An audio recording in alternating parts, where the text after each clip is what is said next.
On Canada's coldest day ever, in 1947, something impossible happened in the Yukon that nobody talks about.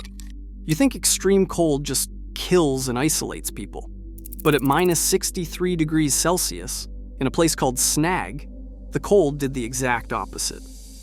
Weather observer Gordon Toole stepped outside and watched his breath freeze into powder that fell to the ground like snow. Then he heard something that should not have been possible. Voices from a village 6 kilometers away, as clear as if they were standing right beside him. I'm about to show you how Canada's most brutal temperature created the most unexpected human connection in our country's history. But first, you need to understand just how close this tiny community came to disappearing forever. What happened in those log barracks is about to change everything you think you know about surviving the cold. Snag wasn't supposed to be a place where people lived. It was supposed to be a place where planes stopped to refuel and died. This wartime airstrip sat 25 kilometers from the Alaska border. It was built to ferry planes north during World War II. A handful of weather observers, radio operators, and maintenance crew lived in log barracks that looked more like a frontier prison than a home. The buildings were basic, functional, cold, just enough to keep you alive while you did your job. But here's what nobody expected. 6 kilometers away, 8 to 10 First Nations families carried on in the small indigenous village along the White River. These were not newcomers.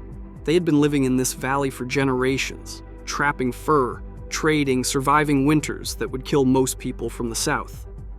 They knew this land in ways the airport crew could never imagine. Now here is why this setup was about to become a death trap.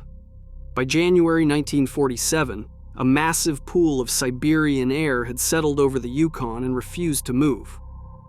Think about that for a second. Air from Siberia, the coldest place on Earth, had traveled thousands of kilometers and decided to park itself right over this tiny corner of Canada. Day after day, temperatures dropped below minus 50 degrees Celsius. That is cold enough to freeze exposed skin in minutes.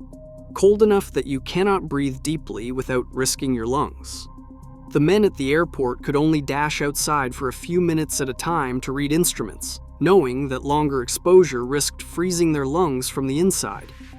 They would sprint 30 meters to the instrument compound, grab the readings, and sprint back to the barracks where wood stoves worked overtime just to keep the buildings above freezing. Every trip outside was planned like a military operation. Hat, mitts, parka, scarf covering everything but your eyes. And even then, your eyes would start to freeze shut. But nobody realized that the worst was still coming. And when it did, it would reveal something about human nature that science still cannot fully explain. Because on February 3rd, 1947, Gordon Toole was about to make a discovery that would put this forgotten corner of Canada in the record books forever. But the record itself was not the strangest part. At dawn on February 3rd, Gordon Toole opened the barracks door and stepped into air so cold that it broke every rule of what the human body should be able to survive. Picture this moment. You are in the middle of nowhere, surrounded by nothing but frozen wilderness for hundreds of kilometers. The nearest real town is farther than most people drive for vacation. And you are about to walk into cold that had never been recorded anywhere in North America. And that is when he saw something that proved just how extreme this moment was. His breath did not just fog up, it hissed as it hit the air, instantly freezing into white powder that tinkled to the ground like falling snow. Think about that. Your breath, the warm air from your lungs, freezing so fast it makes noise and falls like dust. That is not normal cold. That is cold from another planet. When he reached the instrument compound, the alcohol in the thermometer had sunk below the scale.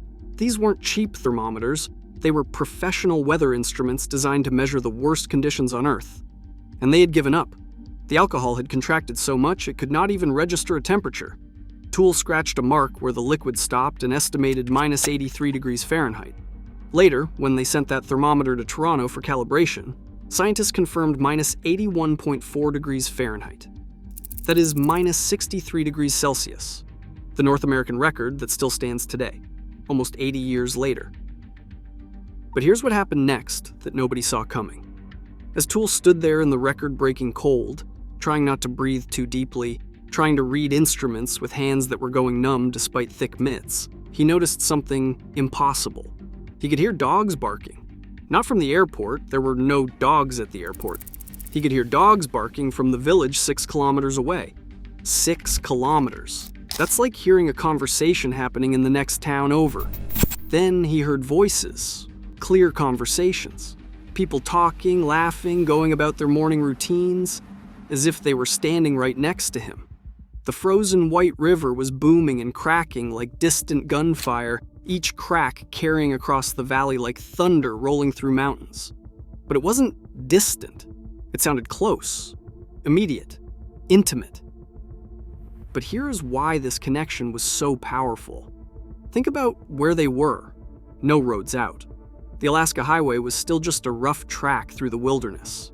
The nearest real town was hundreds of kilometers away, through terrain that could kill you if your truck broke down. These people lived in complete isolation, by choice and necessity.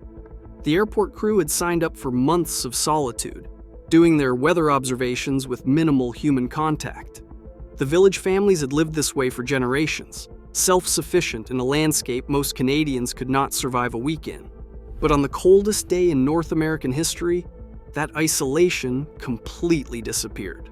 The weather observer and the indigenous families, the radio operators and the fur traders, suddenly they were not alone anymore. They could hear each other breathe, work, live. The cold that could have killed them was making them feel more connected to other humans than they had felt in months.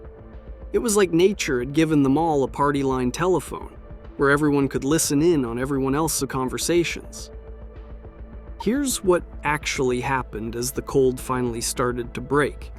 No emergencies were declared, no dramatic rescues, no newspaper headlines about heroic survival against impossible odds.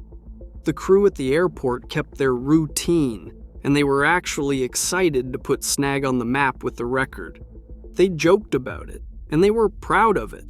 These men had endured the worst North America could throw at them, and they treated it like a badge of honor. The village families adapted as they always had, drawing on deep knowledge of the land that went back generations. They knew which wood burned hottest, how to keep water from freezing indoors, and how to layer clothing so you could work outside without dying. They shared warmth in barrack stoves and cabins, watched over each other, and checked in on the elderly and the children. When reporters finally managed to get through on the radio lines to ask about the record, Toole spoke lightly of it, like it was just another day at the office. But here is what this really reveals about us. It was not loud heroism or dramatic survival stories. It was quiet resilience, the ability to find human connection in the harshest moments. The voices carried across the frozen valley were not just an acoustic phenomenon. They were proof that even when nature turns its back on us, Canadians find ways to feel less alone. Think about what that means. In the coldest place in North America, on the worst day in recorded history, people did not just survive, they found community. They discovered that extreme hardship does not have to break human bonds. It can strengthen them. The airport crew started listening for the village sounds every morning, like a radio program they had tuned into. The village families began timing their outdoor work to when they could hear the weather people doing their rounds, as if they were all part of the same daily routine. They proved that community often shines brightest when the world tries to isolate us. When everything around you is trying to kill you, when you are hundreds of kilometers from help, when the very air wants to freeze your lungs, that is when you realize that other people are not just nice to have around. They are essential, not just for survival, but for staying human. And here's the thing nobody talks about when they tell this story. The extreme cold lasted for days after the record was set. The temperature stayed below minus 50 degrees Celsius for over a week. But instead of getting harder, it got easier. Because now everyone knew they were not alone. The airport crew knew that if something went wrong, There were families just 6 kilometers away who would hear them calling for help. The village families knew that the weather station had radio contact with the outside world if they needed it. They had created a survival network without even planning it. The cold had forced them to become neighbors in a way that normal weather never would have. In summer, 6 kilometers is nothing. But in minus 60 degrees Celsius weather, 6 kilometers might as well be the moon. Except now it was not. Now it was just across the yard, as close as voices carrying through crystalline air. When the weather finally warmed up to a balmy minus 30 degrees Celsius, when the Siberian air mass finally moved on and normal Arctic winter returned to the Yukon, something had changed. The airport crew and the village families were not strangers anymore. They had shared something that nobody else in the world had experienced.